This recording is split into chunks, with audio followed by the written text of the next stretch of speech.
The Moonies are a funny group all over the world, and they have these weddings where very often you don't know who you're going to marry. You haven't got much of a clue.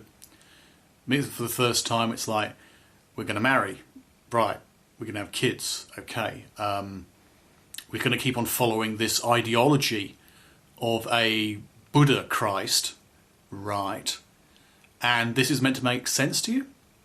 The fact that they're Buddha Christ as well, their leader was basically this character who claimed to be the ultimate mouthpiece of truth, but he also put out there a lot of propaganda. This is the thing they do. Like, yes, got this, paper, right? Okay, put huge amounts of money into it, billions supposedly, and make it a mouthpiece for the right.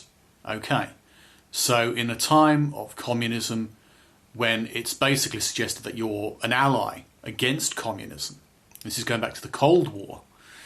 And we need you on board. Okay, support the right wing, capitalism and conservatism, traditional family values, after a fashion, because we're talking about the Moonies. And yeah, you get yourself into the club. But even he went too far. And a point made in a very good video I saw recently was that not always the enemy of our enemy is our friend. That has to be said. You can't just simply say, oh, right, yes, we agree communism is bad, let's ally. Okay. It's a bit like World War II, when the Allies allied, they formed an alliance with the USSR and their, satellite forces, other communist regimes, because they were fighting the Nazis. It turned out the enemy of our enemy was not our friend, but we could form a temporary alliance to defeat the greater of evils at that time. And the greater of evils was the neighbour on our doorstep, the enemy on our doorstep, which was Nazi Germany, as opposed to the USSR, which was the long-term enemy.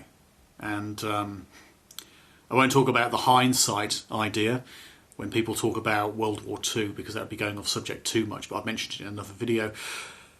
But in any case, yeah, we're dealing with a very peculiar situation where people think, hey, this person is an exile from North Korea, and they fled to the US, and they've shown themselves to be a good individual. Good how? They like money. Right, that's good. That's acceptable. Like as a productive wing of our economic system, an important method of productive barter as opposed to trading goats and sheep. Okay. But also he loves it. Huge amounts of money, many millions. His organisation generated billions over the years, put a lot of it into propaganda. And it's ridiculous. Here's our mainstream newspaper. How mainstream? It's heavily right-wing. Right. But it helps keep the population turning commie. Great, yes.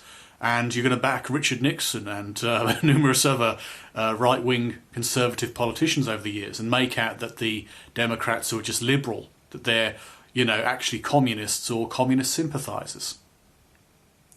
He's a bit of a cunt, isn't he? Or he was. Died a number of years ago.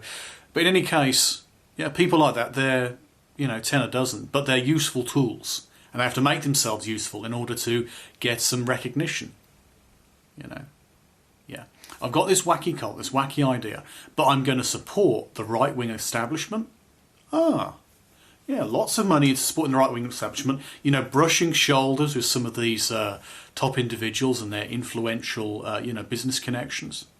Yeah. I suppose it's what you got to do, isn't it? If you really want to, make things work. And that was in the Cold War. And there's similar instances with other cult leaders, some of it more recently, actually, which you could go into. Example Falun Gong, but that'll be for another video.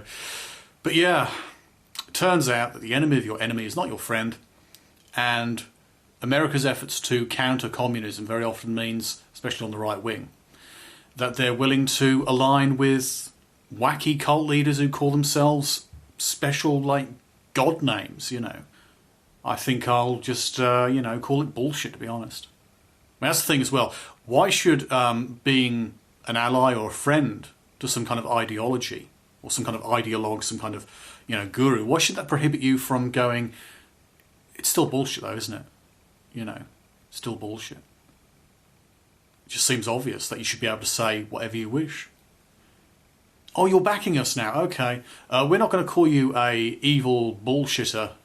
We're going to focus on, benign atheists and benign agnostics and, liberals as the enemy, instead of some, extremist cult that basically has a weird marriage ritual thing, a whole weird, wacky ideology, which I could go into. And, yeah, we're going to ignore all of that because you're basically encouraging people to vote and support us. Therefore, you're the greater good.